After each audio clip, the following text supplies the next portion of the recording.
Spain देशे लब्धजन्मा doctor Oscar Pujol वर्यः भारतीय दर्शनेन संस्कृत्या च भूरि प्रभावितः सन् स्नातकोपाधिं विद्यावारिधिं चापि बनारस हिंदू विश्वविद्यालयात् संस्कृतमधीत्य समर्जयत्। ऑस्कर पुजोल वर्येण सकल विद्यानां राजधान्यां काश्यां पारंपरिकरीत्या महर्षि पाणिनेः पतञ्जलेश्च ग्रन्थाः उपनिषदश्च समधीताः। तदनु पाश्चात्याध्येतॄणां कृते नैकग्रन्थानां प्रणयनम् अनुवादं च अकरोत्।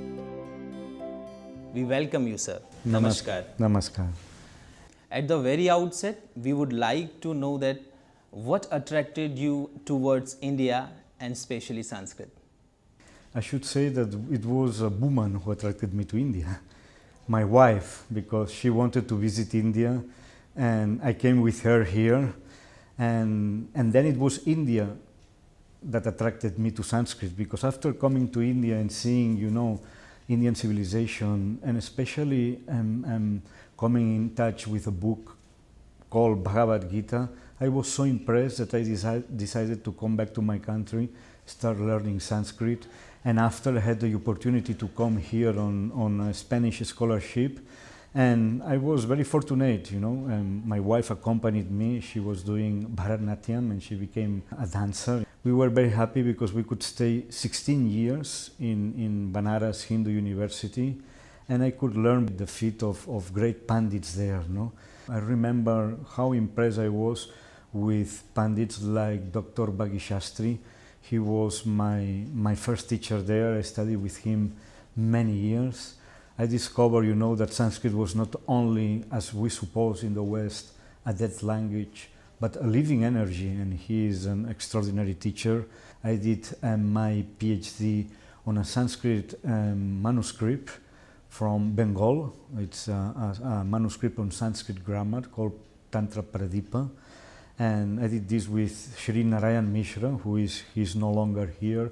And I met so many interesting people like Shri Vidyanivas Mishra. How close are Sanskrit and other European languages? Well, as it is well known, and the encounter between the West and Sanskrit was so important because it changed the history of Western linguistics, of Western understanding of languages. Because out of this encounter it was realized that all the European languages, except few, like the Basque language spoken in Spain, the Finnish language spoken in Finland, the Hungarian language spoken in Hungary, all the other European languages, all the languages spoken in Russia, spoken also in Iran, spoken in the all Soviet republics like Uzbekistan and Tajikistan, all these languages and all the languages of North Indian had a common descent from what we now say Indo-European. And so that was an astonishing discovery. Which is the closest European language according to you? Well, the closest European language to Sanskrit, as is well known, is Lithuanian. And in general, all Slavonic languages, say Russian, Polish, Bulgarian, and Baltic languages like Lithuanian and Latvian are the closest language to Sanskrit. Well, there is still one language which is closer to Sanskrit, which is also an old language, which is Avestan. And Iranian is also quite close. But Avestan is very close to the Sanskrit that was used in the Rig Veda, almost the same language, only phonetic differences are there. For the benefit of our viewers, can you just illustrate some similarities between European language and Sanskrit language? Oh yes, there are many of them. No? For instance, navy, from related to ships, you say nava, which is now, which is a ship. You can say, this is very interesting, you say thermos, right? Thermos, something to keep things hot. This is the same word like gharma. In Sanskrit is gharma for heat. For heat. Mouse, which in Sanskrit is mushika. And this is very interesting because it comes from a root which is mush, which means to steal, okay? Because mouse steal, so you see it's the same. The examples are so many that we cannot just but suspect that they both have a common origin. No? This is diente in Spanish, is danta. Danta. Sarpa, we say serpiente. Okay, and like this we could continue. We say in my own language, which is Catalan, this is nas. Nasica. Nasica and NASA also, no? And so on, no? So we could... So we can find so much similarities between the European and Sanskrit language. What are the main features of Sanskrit dictionaries which you are working on? Well, I am now about to finish a Sanskrit-Spanish dictionary, which is going to have more than 62,000 words, including compounds, no?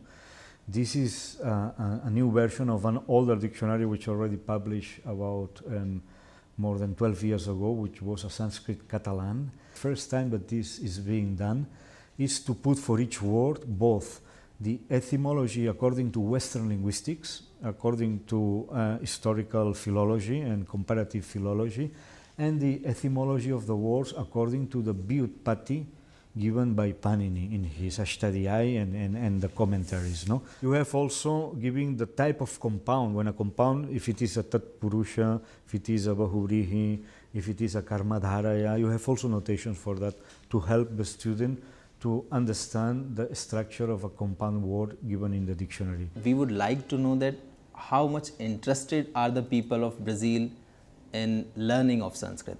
Well, wherever you go, you will find people interested in learning Sanskrit, and that is the most amazing thing, no?